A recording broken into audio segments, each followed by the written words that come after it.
Doctor, আপনি আমাকে বাঁচান। ডাক্তার বলল, তোমার মাকে বাঁচাতে হলে ৮ লক্ষ টাকা লাগবে। আমি বললাম, ডাক্তার, আমি মাত্র ক্লাস 8-এ পড়ি। আমার বয়সটা অল্প। আমি একজন ছোট মেয়ে। আমার কোনো ভাইবোন নেই। আমার মা ছাড়া এ পৃথিবীতে কেউ নেই। কিন্তু ডাক্তার বলল, তোমার কে আছে বা কে নেই সেটা আমার দেখার বিষয় না। আমি ডাক্তার সাহেবকে বললাম, আপনি একটু দয়া করুন। ডাক্তার আমার কথার উত্তরে বলল, আমি তোমার মাকে যদি টাকা দিয়ে বাঁচিয়ে তুলি আমার কি লাভ হবে? আমি বলেছিলাম, ডাক্তার, আপনি আগে আমার মাকে সুস্থ করে তুলুন, আপনার যা ইচ্ছা সব আমি পূরণ করব। ডাক্তার তখন বলল, আমি একটা শর্তে তোমার মাকে বাঁচাতে পারি। আমি বললাম, আপনি বলুন কিশোর, আমি সব মেনে নেব। ডাক্তার বলল, তুমি আমাকে কিছু দিতে হবে। আমি বললাম, কি দিতে হবে ডাক্তার সাহেব? ডাক্তার বলল, তুমি আমার অন্য একটা অফিসে এসো, ফিরে আজ রাত 12টার পরে আমি তোমার মায়ের সমস্ত চিকিৎসার করছে। আমি দিব। ডাক্তার সাহেব যখন রাতের কথা বললেন তখন আমার মনের ভিতর ভয় কাজ করছিল, কিন্তু কিছু করার নেই। আমি ডাক্তার সাহেবের কথা না শুনলে আমার মায়ের চিকিৎসা হবে না। আর তাই আমি বাধ্য হয়ে আমি ডাক্তারের সাথে রাত 2টায় তার অফিসে গেলাম। ডাক্তার আমায় দেখে বললেন, তুমি এসেছ, আসো আমার রুমে। আমি ডাক্তার সাহেবের রুমে গেলাম। তারপর ডাক্তার সাহেব বললেন, তোমার কাছে আজ আমি যা চাই তাই দিতে হবে, যদি না দাও তাহলে তোমার মা বাঁচবে না। তারপর ডাক্তার সারারাত আমার সাথে যা করেছিল তা শুনলে তোমাদের অবস্থা খারাপ হয়ে যাবে। আসল ঘটনাটি শুরু করার আগে তোমাদের কাছে একটা অনুরোধ, তোমরা আমার চ্যানেলটিকে সাবস্ক্রাইব করে পাশে থাকবেন, তাহলে আসল ঘটনা শুরু করা যাক। আমার মায়ের শরীর খুব খারাপ ছিল। আমি তাকে ডাক্তারের কাছে নিয়ে গেলাম, কিন্তু তার চিকিৎসা করানোর টাকা আমার কাছে ছিল না। ডাক্তার বলল, মায়ের চিকিৎসা করাতে হলে আমার অফিসে চলে এসো। মায়ের চিকিৎসার জন্য আমি ডাক্তারের পার্সোনাল অফিসে গেলাম। আমার নাম সাইমা। আমার বয়স 13 বছর। যখন আমার মায়ের শরীর খারাপ হয় তখন তাকে আমি অনেক ডাক্তার দেখাই, কিন্তু কোনো লাভই হয় না। দিন দিন মায়ের অবস্থা আরও খারাপ হতে থাকে। ডাক্তাররা মায়ের রোগটাকে অপ্রতিকার্য ঘোষণা করেছিল, কিন্তু মা ছাড়া আমার আর কেউ ছিল না।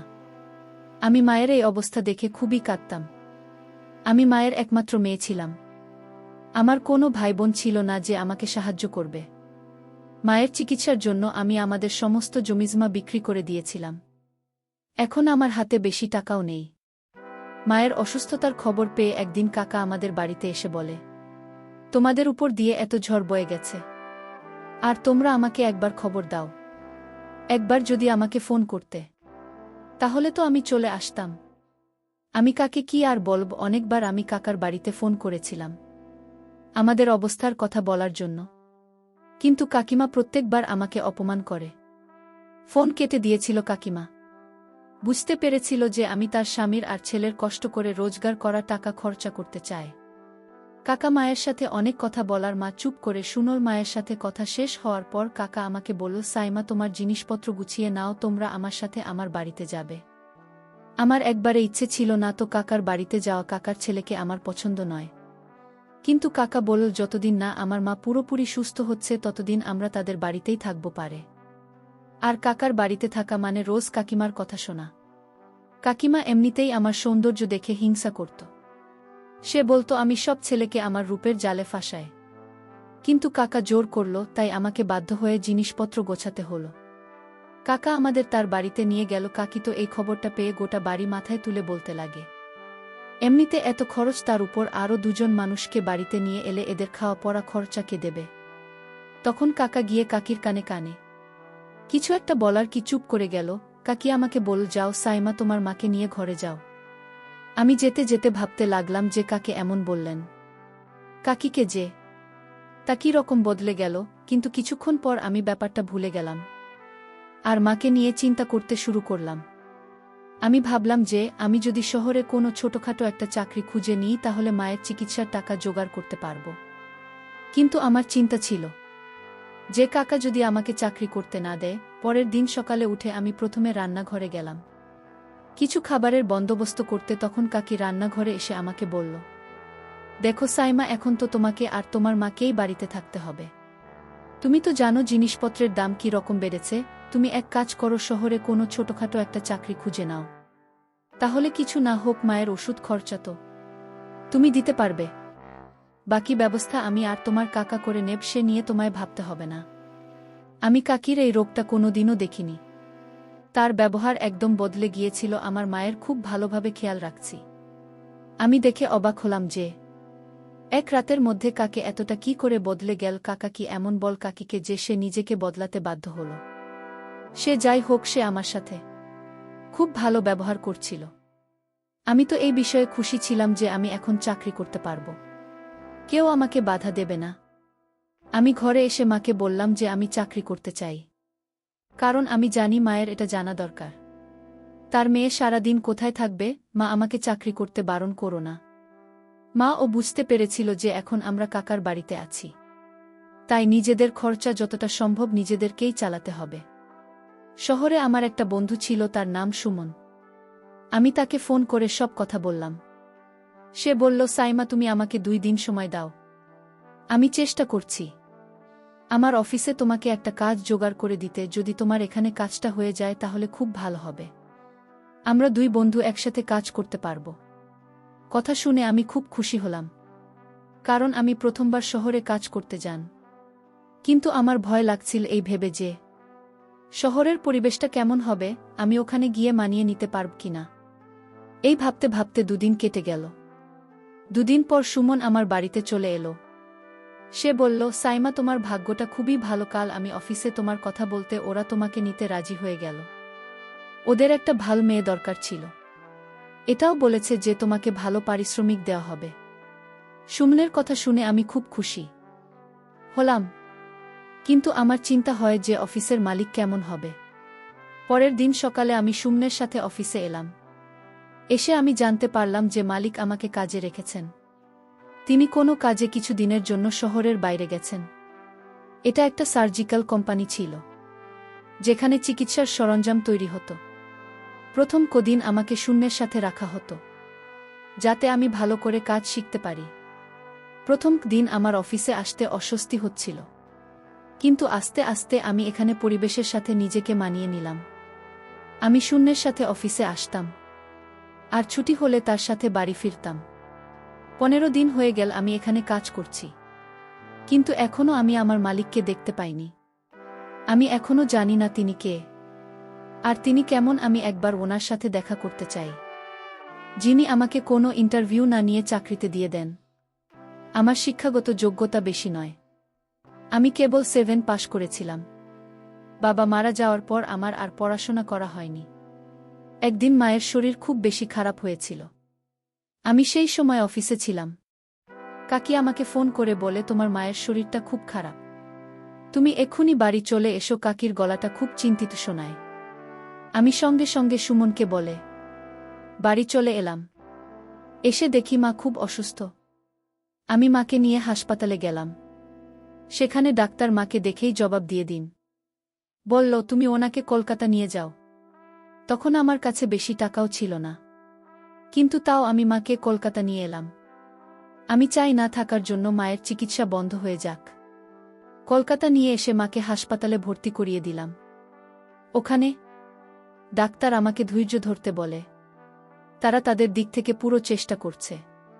এদিকে আমার কিছুই ভালো লাগছিল না, মনে হচ্ছিল যে কোনো সময় আমাকে ছেড়ে চলে যেতে পারে। তারপর আমি পৃথিবীতে পুরোপুরি একা হয়ে যাব। প্রায় 24 ঘন্টা পর ডাক্তার আমাকে তার অফিসে ডাকেন, আর ডেকে বলেন, তোমার মায়ের অবস্থা খুব খারাপ, তার হার্টের অবস্থা খুব খারাপ হয়ে গেছে। আমাদের এখনই তার চিকিৎসা শুরু করতে হবে। তার জন্য তোমাকে 5 লাখ টাকা জমা দিতে হবে, তবে আমরা তোমার মায়ের চিকিৎসা শুরু করতে পারব। এত মোটা টাকার অঙ্ক শুনে তো আমার হাত পা কাঁপতে থাকে। আমি ভাবতে থাকি এতগুলো টাকা আমি কোথা থেকে জোগাড় করব। ডাক্তার সাহেব মনে হয় আমার অবস্থাটা বুঝতে পারছিলেন। তিনি আমাকে জিজ্ঞেস করেন, তোমার কিছু অসুবিধা থাকলে আমায় বলতে পারো। আমি আমার 2 হাত দিয়ে মুখ থেকে কাঁদতে লাগলাম, আর কাঁদতে কাঁদতেই বললাম, ডাক্তার সাহেব আমার কাছে এত টাকা পয়সা নেই। আমি আমার মায়ের চিকিৎসাও করাতে চাই, কিন্তু আমার কাছে একটা টাকাও নেই। আপনি বলে দিন, কি এমন করলে আমি আমার মায়ের চিকিৎসা করাতে পারব। আমি অনেক কষ্টে টাকার ব্যবস্থা করে ওনাকে কলকাতা নিয়ে এসেছি। ডাক্তার সাহেব চিন্তায় পড়ে যান।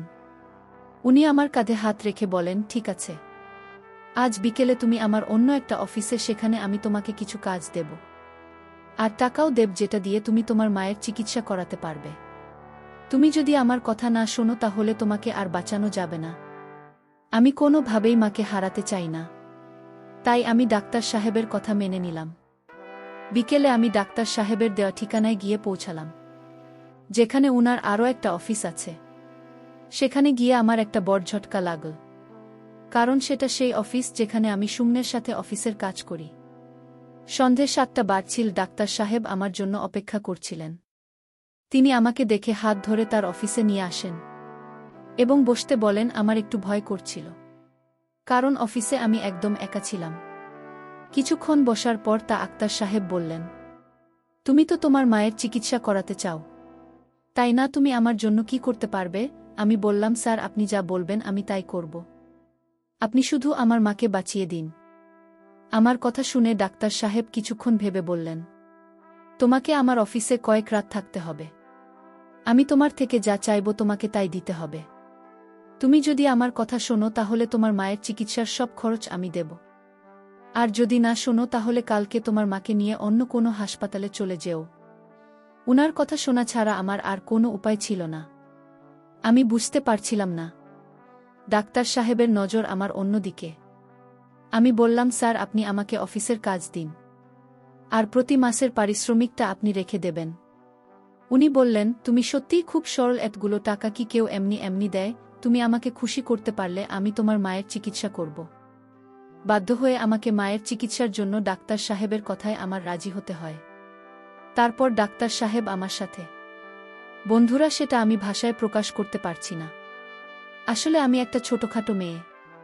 আমি ডাক্তার সাহেবকে বলেছিলাম, ডাক্তার, আমার তো তেমন বয়স হয়নি। তারপরও ডাক্তার আমার কোনো কথা শুনল না। এছাড়া তো আমার আর কোনো উপায় ছিল না। আমার নিজের উপরই ঘেন্না হচ্ছিল। পৃথিবীর সমস্ত ডাক্তারদের উপরে রাগ হচ্ছিল। মনে হচ্ছিল এরা কেমন ডাক্তার, রোগীদের প্রাণ বাঁচানোর জন্য। এরা লোকদের যা ইচ্ছা তাই করে। দুর্বলতার সুযোগ নিয়ে তারা এসব করে। আমার নিজের উপর রাগ হয় এই ভেবে যে আমি এরকম একটা জায়গায় চাকরি করছিলাম। আমি যদি জানতাম যে সুমন আমাকে যে অফিসে কাজ করতে নিয়ে যাচ্ছে সেখানে ডাক্তার এরকম, তাহলে আমি কখনোই এই চাকরিটা করতাম না। আমি যখন পরের দিন কোনো রকমে নিজেকে সামলে হাসপাতালে গেলাম, তখন আমি জানতে পারি আমার মা সুস্থ হয়ে গেছে। আমি আরও জানতে পারি মায়ের যত চিকিৎসার পর সব টাকা কাউন্টারে দিয়ে দিচ্ছে, আর আমার মায়ের চিকিৎসাও ভালো করে হয়েছে।